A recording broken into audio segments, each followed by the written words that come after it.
Let's take a look at the first part of Activity 1 from Week 9. That's our customized design number 1. And we're in the preparation portion. What we're looking to do in this activity is to perform research, look at the design requirements and existing designs that may influence your own design. So the first part of the research will have to do with reading the project background, scope, and proposals itself. So if you click on this, it will go to a nice little PowerPoint. This is prepared by Jasmine, Ryle, and Kiara from the Design Hub. And it was coordinated by Professor Saka, who's in the sociology department, and myself. And so this is an ongoing project, and you'll see that for our purposes, we're focusing on an executive summary. What is fair housing for foster youth? That's what this is all about. And as you do that, you might after you read this through, you might want to go back, and I'm going to ask you to go to this little activity that'll help you clarify in your own mind. So your job is to go through this project proposal: fair housing for foster youth. What is SB 9?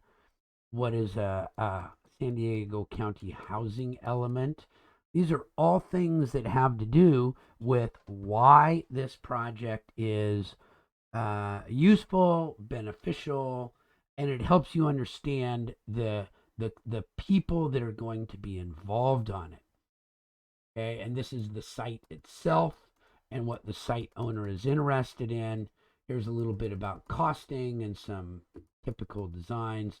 So that's your research, is to read that through and understand it, and then do this Nearpod activity.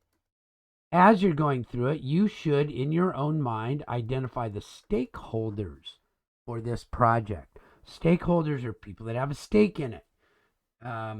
Obviously, the site owner would be one. Specific foster youth might be another. The federal government might be another. Anybody who has attachments to it in some way are considered stakeholders, and your design may or may not deal with all or some of the stakeholders, but they'll definitely have to take account of the client side stakeholder. Okay. Once you've done with that, the next part of your studying this proposal document is to read the design review scope and requirements. That's down at the bottom.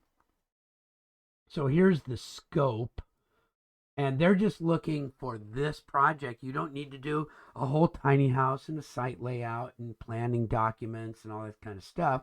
That's a large project. This is something you're going to do very quickly.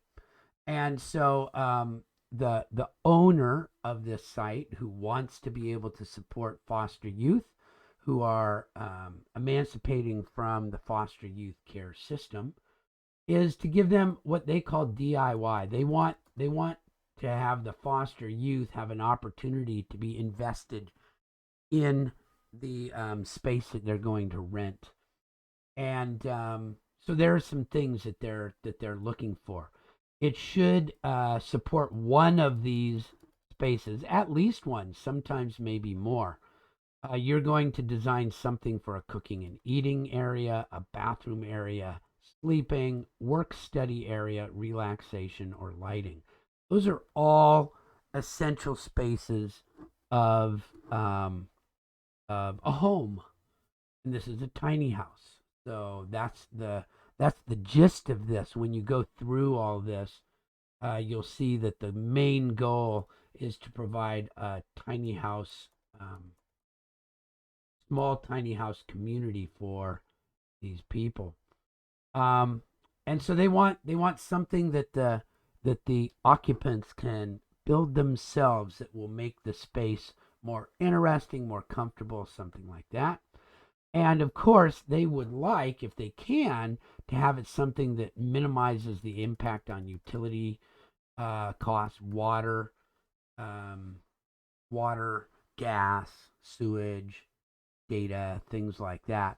Although that's not an absolute necessity, it's something that they would like. So, if nothing else, something that allows overall costs to be reduced. Okay, and with whatever it is that you're going to design, it should be defined or characterized by at least one of these things. It should be compact or transformable. Transformable means it can turn from one thing to another. So a bed into a desk into a shelf, um, a counter into a shelving unit, something like that. If it can be transformable, if it can change from one use to another, that's really cool. Maybe it can just be innovative in some way, and that's up to you to decide what innovative means. Multi-use, maybe it can be used for multiple things, so this one object that doesn't take up too much room can serve a number of purposes. Here's an important one. They really want it to be capable of DIY, do it yourself construction, either to assemble it or put it together or to even build it. It should be somewhat durable, somewhat easy to use, and if it can be paired with environmental friendliness, water, or energy, or even the materials of construction, that would be cool. So that takes care of you for the scope and the requirements. Okay. So that's, do I have that on there twice? For some reason, and so here are some product options for you to think about as we go through. In the cooking and eating area, these are kind of ways that it can come about. Okay, so that's your number one. So choose some of those essential spaces. Choose one of them that you will address and start thinking towards that.